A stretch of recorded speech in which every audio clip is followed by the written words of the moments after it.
All right, hello everybody. Welcome to Out to Lunch here on WRMN AM 1410, broadcasting live here from Studio 14, serving you, the Fox River Valley area. Thank you everyone, of course, for tuning in and being a part of the conversation here. Out to Lunch brings you the local news, entertainment, and more that's happening in the Fox River Valley area. And we are stationed here at 14 Douglas Avenue in Elgin. So, of course, we appreciate everyone tuning in today. You are listening to Out to Lunch, sponsored by St. Joseph Hospital in Elgin. Get back to doing what you love with expert orthopedic and spine care at St. Joseph Hospital in Elgin. From advanced surgery to personalized rehab, their specialists are with you throughout your care journey. St. Joseph Hospital, now a proud member of Prime Healthcare. They're here to keep you moving. Schedule your appointment today by calling 847-931-5525 or visit their website, that is stjosephelgin.com. That's stjosephelgin.com, located at 77 North Airlight Street in Elgin. You can also find them on LinkedIn as well as Instagram and Facebook. So please feel free to check that out. They do offer resources as well as quick links as well too. So that is all on their website at stjosephelgin.com.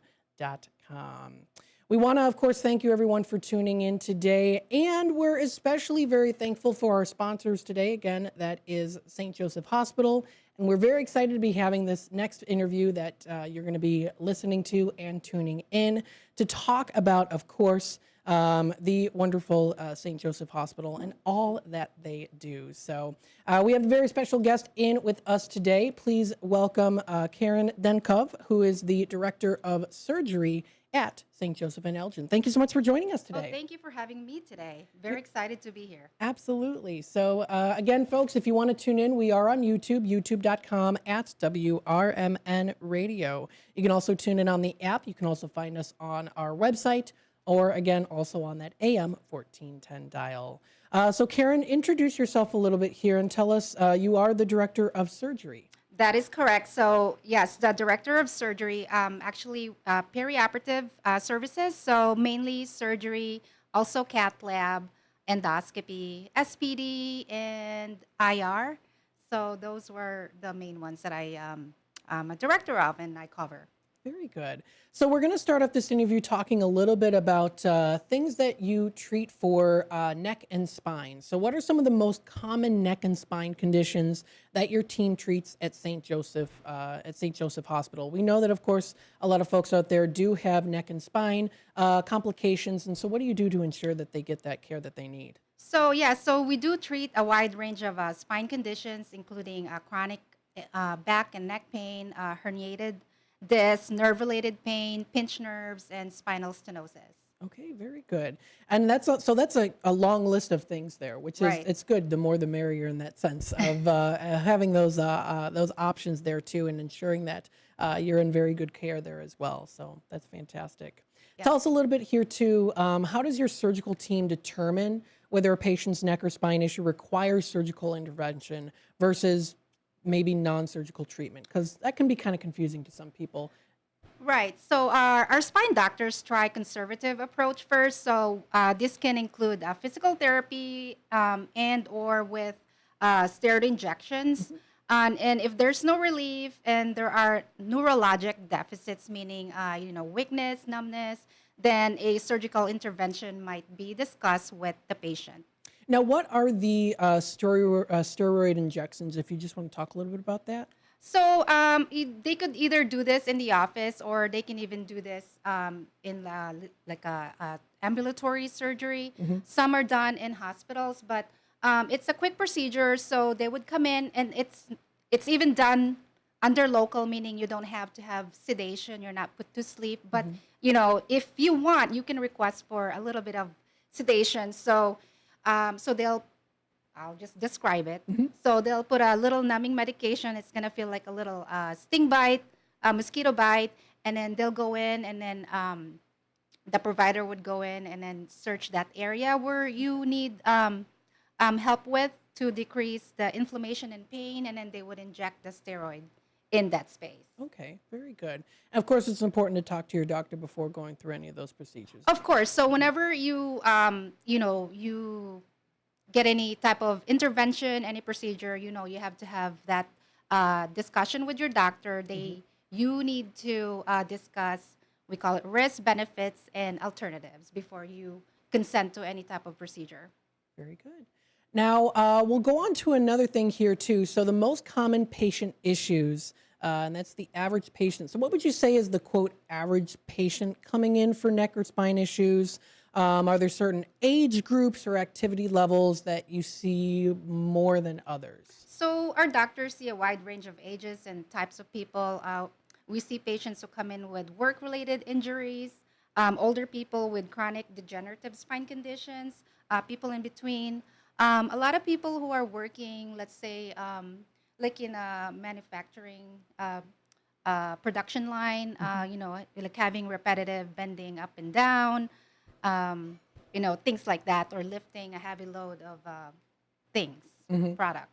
So that's definitely something that can cause that issue. Would you also say that there's times when people might not even experience the issues, but they're there and they're just not aware of it?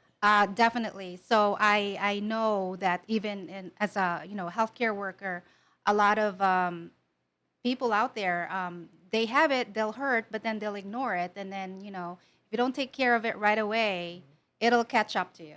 Yes, Yeah. absolutely. So it's important to keep up to date and on top of it with your health is very important. So Right. tell us a little bit here too. What are some of the most frequent complaints or symptoms that patients share before undergoing any treatment? So basically, a lot of what they call sciatic pain. So they would describe either on the left side or right side of your like buttock area, and then you'd feel like a shooting pain towards your leg to your toe, and maybe a little bit of numbness, weakness on that side.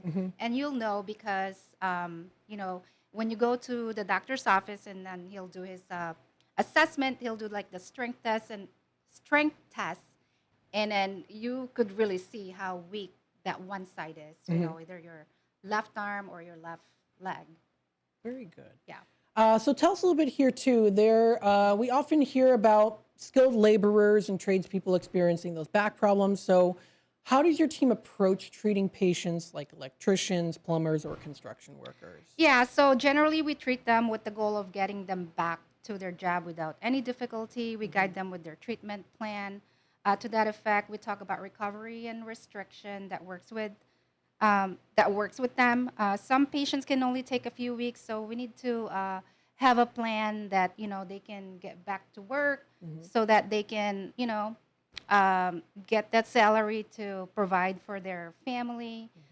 So their treatment plan is based on what's going on in their lives, and we may even have to connect with their employers so that they may not necessarily go back to lifting and pulling and things like that, but they can have maybe a restricted type of role.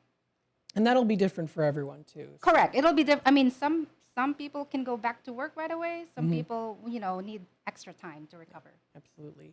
So we'll talk a little bit here too. Of course, there's many different types of surgeries that are out there. One that we want to touch base on a little bit here is minimally invasive. So what exactly does minimally invasive mean in the context of spine and neck surgery? And then how does it also benefit the patient? Yeah, so we do a lot of, we call minimal invasive surgery. So in this case, it means we make smaller incision. So that actually means that there's less, you prevent damage to soft tissue and muscle tissue. So that means there's less blood loss, and it means that there's less pain after surgery. Recovery is lessened. Hospital stay is shortened. Then there's a quick return to normal functions, and then going back to work and doing the things that you normally do. Absolutely. What's great too about minimally invasive surgery is that technology has really played a big role in that. So how has technology changed or improved your ability to perform this minimally invasive procedures in recent years? Yeah, so I've worked in surgery for a very long time. It was actually my first nursing job, and I believe I was talking about spine surgery with one of our surgeons, and he did mention that spine surgery is actually one of the more advanced surgery these days. Um, with the way that they do things, like like we mentioned, minimal invasive, but you can do a lot of these procedures just by what they call percutaneous approach. So like a little hole and you're in there Yeah. in the spine. Um, we can do a lot with robots nowadays, even endoscopic, using like a small hole and then using a camera and then just taking a look through what's going on inside our body. Yeah, absolutely. Now, how do minimally invasive techniques contribute to reducing a patient's pain both during and even after the surgery? Yeah, so with minimal invasive surgery, we get our patients back out there as quickly as possible to their normal lives. Surgery time is lessened, which means faster recovery and the sooner that the patient can get back home. Very good.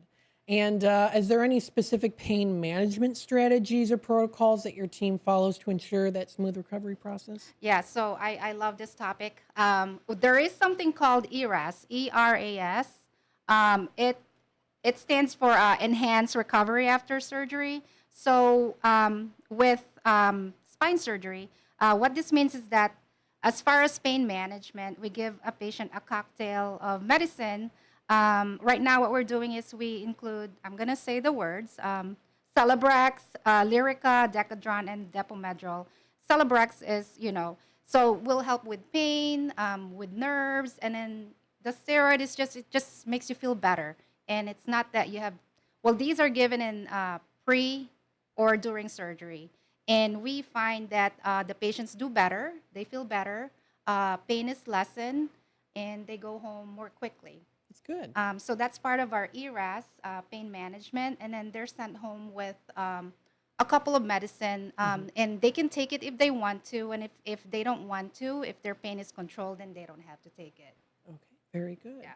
What's great too is, of course, you do offer that quick turnaround to get patients back on their feet. What's the typical recovery timeline for patients? And again, this does kind of depend on the individuals, but generally speaking, what would you say is the recovery timeline for patients who undergo these types of procedures at St. Joseph Hospital? Yeah, so I would say probably 99% of our patients go home, depending on the type of surgery that they have, spine surgery. So most of our patients go home on the same day. A patient may stay for one night.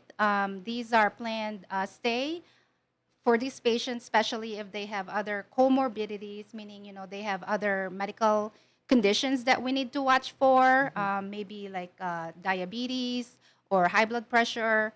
Sometimes they would stay just because they need that extra night to just kind of recover, especially with the age patient, the elderly.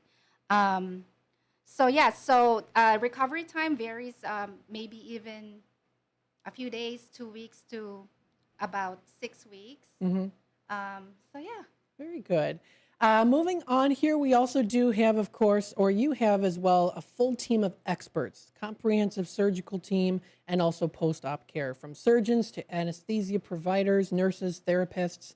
How does this multidisciplinary approach enhance that quality of care for surgical patients? Yeah, so we have highly skilled and trained spine surgeons here at St. Joseph Elgin. I can say, and I'm allowed to say, that at St. Joe's, we do most of the spine surgery in this area. And I was, like I said, I was discussing this with one of our surgeons yesterday. And yeah, and I've seen the data. We do a lot of spine surgeries here at St. Joe's, and I'm really proud of that. And you know, you would want surgeons and anesthesia providers. Anesthesia providers and our nurses, our techs, our X-ray techs. They're a big part of the team. And I'm really proud to say that when a surgeon brings their patient to our hospital, that means that they can trust us. It means that they know that we can provide this excellent care to our patients. So I'm very proud of that. Very good. And I know that in this particular context, patients can have a really quite a short stay. So generally, what does that recovery process look like? And how does your team also ensure patients are ready and supported too? Yeah, so our patients usually will stay in recovery room for about 45 minutes to an hour. So here we monitor their vital signs, their pain. We assess their pain. We give their medicine as needed. And then here too, we do our patient education. Patient education actually starts on as soon as they get on our schedule. So. So we need to make sure that they're stable. Our physical therapist would come and see them and evaluate them. Um, we need to make sure that they're moving their arms and legs. And then I've mentioned about the assessment. And so, yeah. Very good. Now, how do physical therapists and also the occupational therapists, the case managers, and then the social workers, how do they all work together to help patients transition smoothly from surgery to recovery at home? Because it's important that everyone works together and everyone's on the same page. Yep.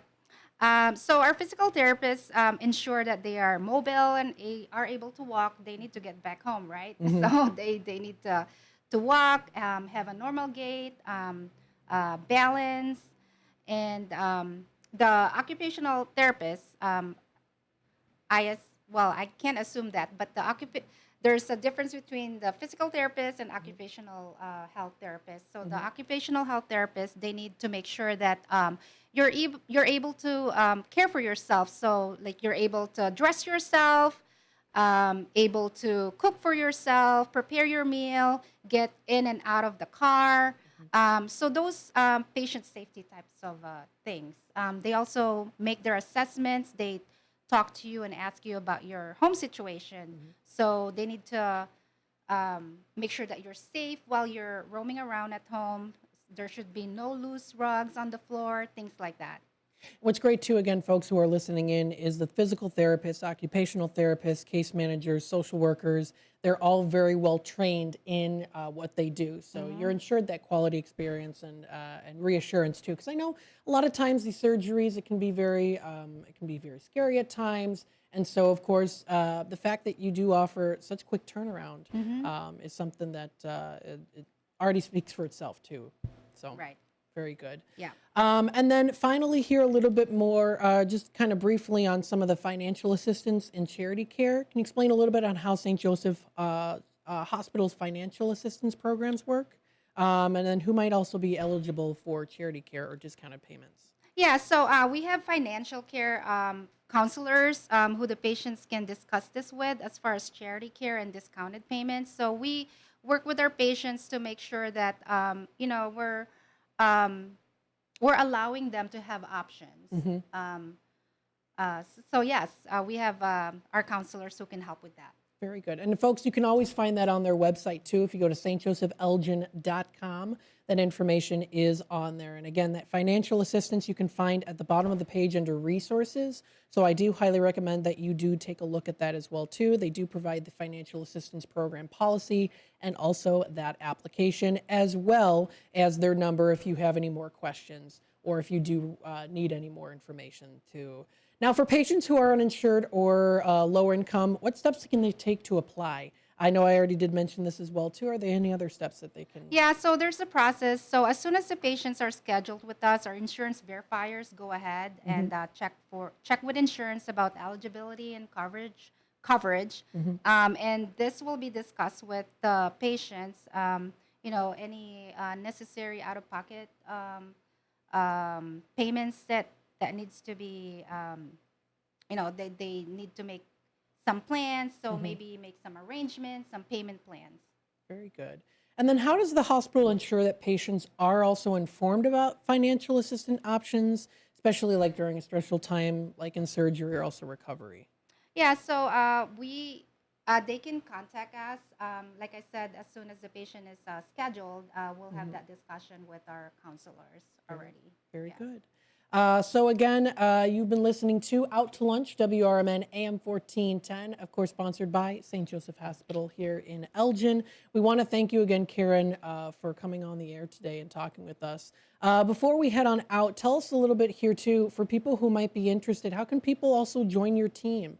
How can people find that information? Join our team as far as for employment and for jobs.